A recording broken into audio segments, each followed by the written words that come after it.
Pokémon Scarlet and Violet are already almost 3 years old, and I still remember how excited I was when these games were first announced. Exploring a brand new region with a full open world, 3 separate storylines, multiplayer exploration. Honestly, I couldn't wait for these games to come out. But when we saw more of the game, and finally when the game came out, things got a little messy. The bugs, the frame rate drops, the graphics, it clearly wasn't the most polished Pokemon game. Still, I managed to finish it, and I even had some fun along the way. And now that both the Teal Mask and the Indigo Disc DLCs have been out for a while, and with Generation 10 possibly closer than we think, I figured now's a good time to take a final look back and really ask myself, were Pokemon Scarlet and Violet really that bad? One of the biggest selling points of Pokemon Scarlet and Violet had to be the fully open world, a first for the mainline series. And when I saw that it was going to be an open world, I was so excited to see it. It may be a weird comparison to make, but when I played The Legend of Zelda Breath of the Wild for the very first time, I was just so intrigued in the world and was a little surprised how good an open world Zelda could be. So I thought maybe it was going to be the same for Pokemon. Of course, we kinda got an open world section in Pokemon Sword and Shield, being the wild area with the very famous trees, but I was really excited to see how they were going to do it. I mean, the beginning of the game was pretty exciting to me. You could almost directly explore the whole Paldea region and head in almost any direction. I was really shocked that you could pretty much begin at any gym you wanted and defeat the Titan and Star members in any order. I mean, it was still quite obvious which gym was advised to beat first, but you could literally travel across almost the entire region. That said, the open world wasn't perfect at all. While it felt nice to travel to a huge new region, the world itself often felt kind of empty. There weren't many other rewards for exploring a specific path, as seeing different Pokemon.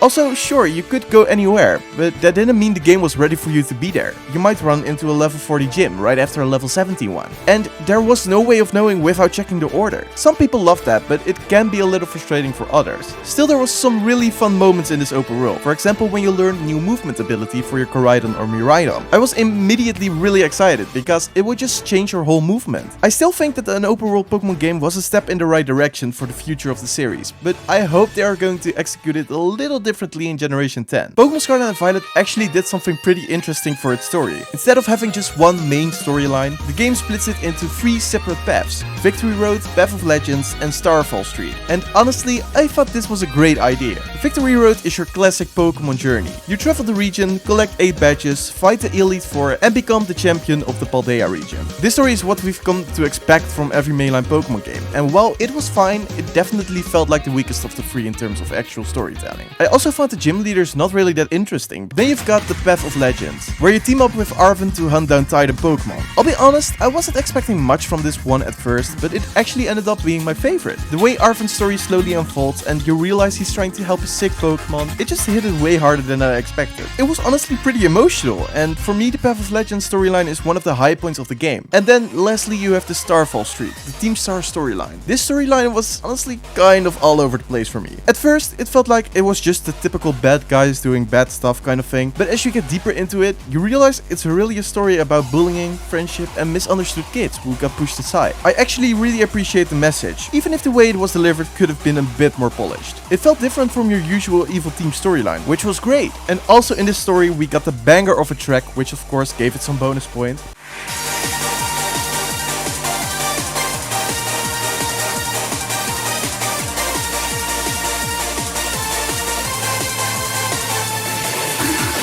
And then the real high point of the game for me is the final part of the game, Area 0, that ties all 3 paths together. Now, this section of the game was a really surprise to me. The mood totally shifted, the story turns around, and we got Paradox Pokemon. Also, it got way more intense than I expected from a Pokemon game. And I think this moment of the story is up there with Generation 5. I think the story is one of the strongest parts of these games. Splitting the story into 3 different stories gives us more variety to explore every tiny bit of the Paldea region. And I think the Area 0 section of the game did a great job pulling everything together. The Area 0 section has to be my favorite part of the game, and I really hope that we also get different storylines that cooperate in one big story in Generation 10. All in all, I think the story is pretty strong and has to be one of the best story endings in the franchise in my opinion. Probably the most important part of any Pokemon game is its gameplay, and Pokemon Scarlet and Violet still follow the same classic formula as the other mainline games. But for these games they actually made some changes that I think really help modernize things. One of the biggest ones is of course the freedom to do things in whatever order you wanted. Like I mentioned earlier, you could literally start at almost any gym, defeat any Titan Pokemon, or take on any Team Star member. And it was almost entirely up to you how you approached it. Another new feature was the Let's Go mechanic. No,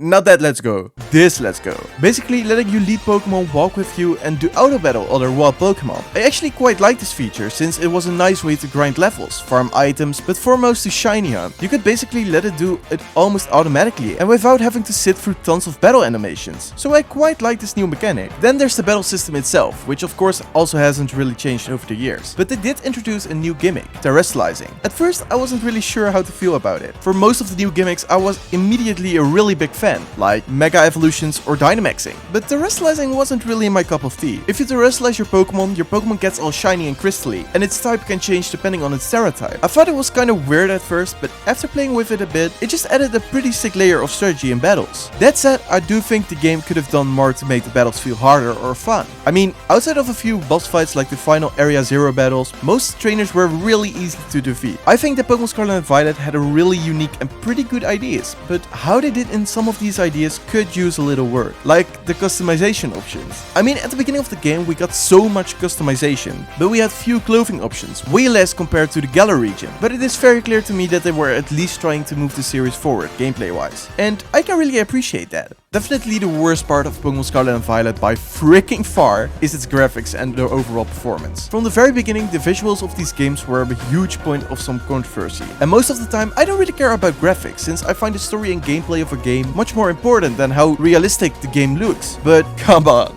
This game graphics wise is literally crazy work. I mean, it's just upsetting to see a game that is just so whack graphics wise of a video game series that you absolutely love. And I don't really get it. I mean, there are Game Freak games looking like this and Nintendo Switch games looking like this. So I don't really know what the reason could have been why these games look absolutely trash graphics wise. I need to say that the art direction had a lot of potential. I mean, the design of some towns like Mesagoza or the crater in Area Zero had so much potential, and I think these looked so cool. But the problem wasn't the art style necessarily, it was more the execution. I mean, in the entire region there were literally almost no buildings where you actually could go into. And if you could go into shops, for example, it just greeted you with a simple shop UI, but you could never enter the shop itself. All kinds of textures were really low resolution, character animations were quite stiff, and the environments often looked really empty. The only thing that looked kind of better than, for example, Sword and Shield were the trees, which, let's be real, the bar wasn't really that high. I mean, I'm not hating on the Pokemon Company, Game Freak, or just these games itself, but these games are literally just hilariously ugly graphics wise. And performance wise, it was also not the best. There are all kinds of bugs, Pokemon getting stuck in walls, the game randomly crashing, but my absolute favorite has to be your character stretching like literal spaghetti. Yeah.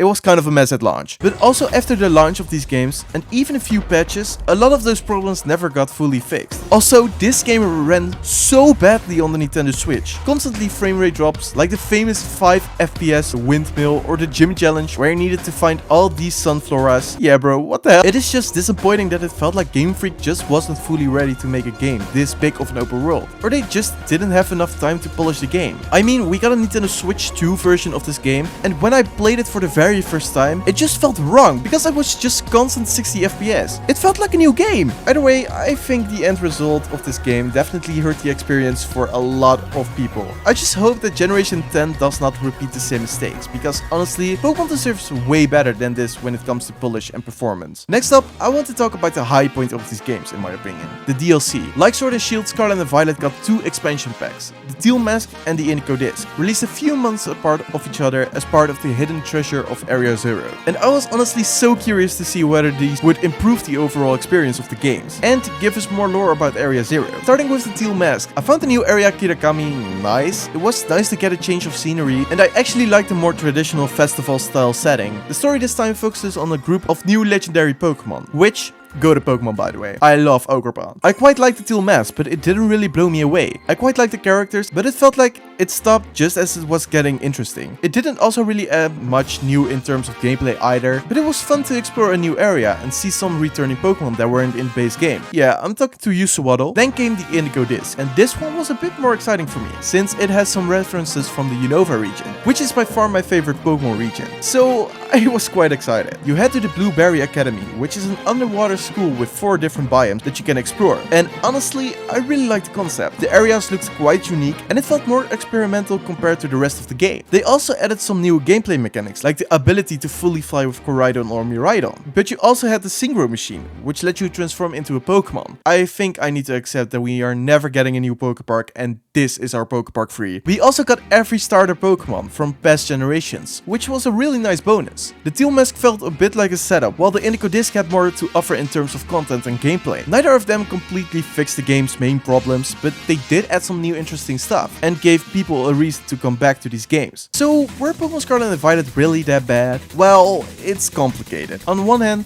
yeah, the bugs, performance, and graphics of the game are way too hard to ignore. All of that definitely held the game back from being what it could have been. And for a franchise as big as Pokémon, it was just frustrating to see something that felt so unfinished at launch. But at the same time, I put almost 200 hours into this game, so I can't say I didn't enjoy my time with it. I really liked most of the story, especially the Area Zero section, which was generally interesting, and there were a lot of cool new ideas like terrestrializing, multiple stories, and more freedom in how you play the game. Scarlet and Violet feel like a game that was trying to evolve the series, and in many ways it actually did, but it also showed that Game Freak still has a lot to experiment when it comes to making a modern open world game. I just hope that they are taking their time to make Generation 10 the best it can be. So do I think Scarlet and Violet were terrible?